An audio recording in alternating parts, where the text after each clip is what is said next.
Hey everybody, welcome back to where we dive deep line by line into the Old Testament, trying to figure out and see where there might be any tools that we can use in our daily life, and to have a better understanding of why so many people take this book literally and some people take it metaphorically, and some people, everybody takes it in so many different ways, and we want to see if there are any tools that can help us on our daily life.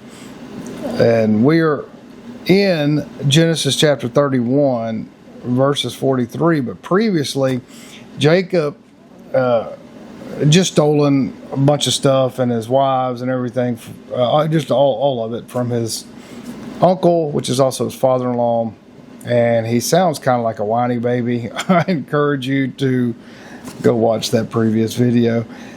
And he's in front of his uncle slash father-in-law, and he starts spouting off all these things. And Laban, who is the father-in-law, sounds like he interrupts him. It reads like he kind of interrupts him.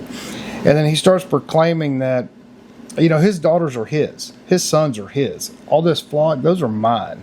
Everything that you see is mine. That's what he's telling Jacob.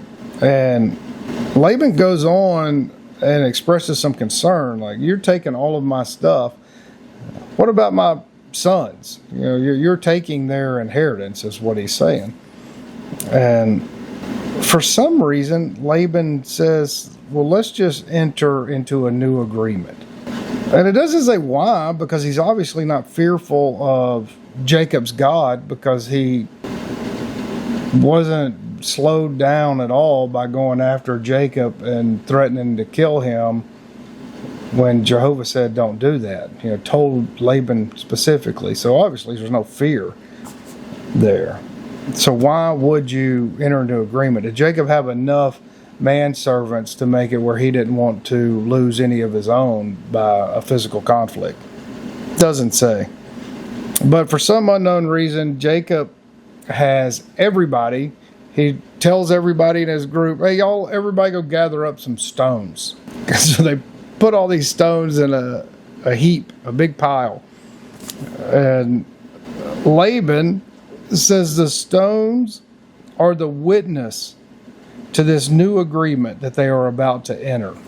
That's thought-provoking, because how can a stone be a witness? Are they saying stones have some intrinsic consciousness? Can they talk? Can they make themselves a witness and transmit what they've witnessed to somebody else? I don't know. That's a lot to digest there. The stones are the witness. They go out and gather a big pile of rocks. In this agreement we're about to enter into, these stones are the witness. What does that mean? Of course, once again, we find that there are no explanations for this at all, which makes you scratch your head and go, what?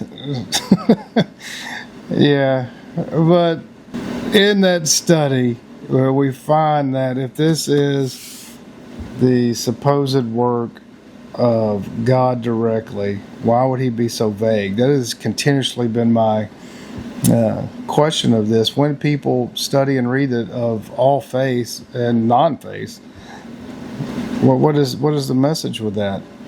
And how do you come to the conclusion that this is the direct word of God? I don't know. I'm at a loss on my own spiritual journey, because I feel like and know that whenever we meditate out here on Sundays, we gather at 1:15 every Sunday, and we work on the tools to know ourselves better, to understand ourselves, to be more self-aware, that we can create and maintain better relationships and fellowship with others, because we are social, and the worst form of torture is to be in an isolation chamber. So we need each other, and we need to shrink in divides amongst each other, and we need to learn and understand our own tools so that we can apply them in our daily practice and our worship and however we decide to live. And so that's what we do here on Sundays, and I would encourage you to come visit if that's something that resonates with you. And you can find out more about us at mysticsoftexas.com. Our other YouTube channel, our main YouTube channel, is Mystics of Texas. Thanks for joining, and we'll see you next time.